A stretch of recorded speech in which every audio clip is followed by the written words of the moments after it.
The 10 Shadows, the inherited technique of Megumi Fushiguro, powerful enough to rival the Six Eyes and garner the attention of Ryomen Sukuna. But what makes this ability so exceptional? Why did Sukuna want it, and what exactly is the Mahoraga? The method of progression utilized by the 10 Shadows is exceptional for a sorcerer's progress. In theory, the sorcerer in question is learning something new with every Shikigami exercise, like a Pokemon trainer trying to complete each gym. But unlike capturing legendary Pokemon, if you fail to capture a Shikigami, you die. Such is the price of power. However, the true power of the 10 Shadows lies not in its Shikigami, but in the method of their creation. Shadows are an exceptionally powerful medium for creating Shikigami in Jujutsu Kaisen. Not only do you avoid the need for an external talisman, but the actual Shikigami of the 10 Shadows are able to be manifested differently depending on the user's input, as displayed by Sukuna himself. Sukuna's original reason for wanting the 10 Shadows was related to their method of creation, though the Shikigami were still notable to him. Megumi is able to store curse tools and other objects inside the shadows, as well as the ability to use other people's shadows as a part of his technique. Sukuna is no stranger to storing techniques, and he is also not one above utilizing curse tools. And if things like the Split Soul Katana are strong, what kind of curse tools would Ryomen Sukuna use when he can do things like this? The 10 Shadows also fit the fighting style of Ryomen Sukuna as an up-close melee fighter in most occasions. So clearly the applications of the 10 Shadows run deep. And contrary to what many people believe, he did not want the Mahoraga itself. This was something he discovered after his initial interest in the 10 Shadows. But what exactly is the Mahoraga? This thing is the big daddy of all Shikigami. It has its own hype squad. Sukuna fights this thing for a minute and a half and compares it to Yamada no Orochi. Nobody in the history of the Zenin family has ever tamed the Mahoraga. And an untamed Mahoraga exorcism ritual is heavily implied to have been the method of victory against a Six Eyes Limitless user. And while yes, the Six Eyes Limitless user was likely weaker than Gojo Satoru, having the Six Eyes alone puts you above 99% of sorcerers in Jujutsu Kaisen. If my Zenin had the 6 eyes, she would have been able to do a lot more and make one bullet a day. The Mahoraga is exceptionally powerful. Not only is it equipped with a sword of extermination that's laced in positive curse energy that, from the sounds of it, can one-shot curse spirits. Naturally, it's able to utilize normal curse energy as well.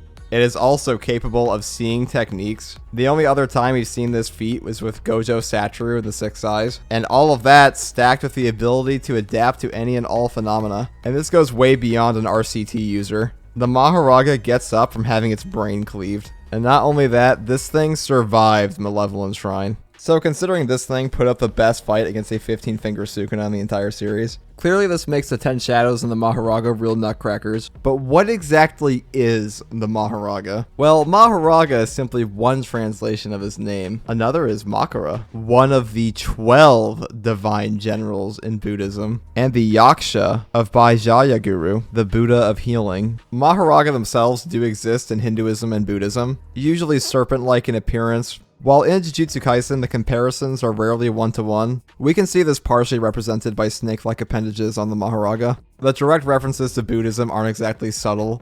The Mahoraga has a Dharma chakra on his back, divergent Sila in his name, Sila being 3 of the stages of the Eightfold Path, because the Mahoraga to me really represents enlightenment of the 10 Shadows. This is the final Shikigami you usually have to exercise. Usually you'd be using your 9 and more likely 8 Shikigami because one's died, which is a really interesting way of representing the user having mastered the 10 Shadows once they're finally able to exercise it. And considering the 10 treasures are represented by all the other Shikigami as well, the Mahoraga's role in the 10 Shadows clearly goes deeper than just being a super powerful Shikigami. Now I could sit here and talk about easily found Buddhist references all day, but this video would be like 30 minutes long. And that's cool and all, but this is shonen, so how does this all relate to Megumi beating ass? Well, currently 10 Shadows is in the possession of this rent-free head crab. And while at first I thought it's going to be pretty cool that Sukuna is going to be the one to tame the Mahoraga, I also thought this was going to take away from Megumi's development not having to exercise it himself. But upon further inspection, I thought, no, this is actually the perfect opportunity for Megumi to have his own power. Because Chimera Shadow Garden is his domain, not Sukuna's. Now, while Sukuna will probably be able to incorporate the 10 Shadows into his Malevolent Shrine in some way, I expect the full applications of Chimera Shadow Garden to be exclusive to Megumi Fushiguro, because this is his technique. Megumi's whole character arc has been built up around finding his true potential. Both Gojo and Sukuna tell Megumi that he has a lot of talent and an incredible technique. Sukuna may be extremely prideful and arrogant, but he will give you props if you impress him, unless you're Yuji. Chimera Shadow Garden can not only summon multiple of the same Shikigami, but also clone the user itself. This is truly the next level of 10 Shadows, even as an incomplete domain. And there will be payoff for this. Jujutsu Kaisen is all about getting jumped, and 10 Shadows is an ability all about jumping people. Megumi and Yuji in particular have been absolutely screwed over by Sukuna on repeat this entire series. Yuji and Megumi experience each other's pain more than anyone else in this series at this point. They've both had their bodies stolen, they've both been used as a murder weapon by what really boils down to an ancient demon. Megumi's whole character has been underselling himself from the start. Both of these guys have a character arc that goes beyond being a vessel. Megumi thinks he has no purpose in this world, and that his dad didn't care about him at all, when in reality his dad loved him so much that he came back to life after seeing his son. Even Gojo knew that Toji loved Megumi,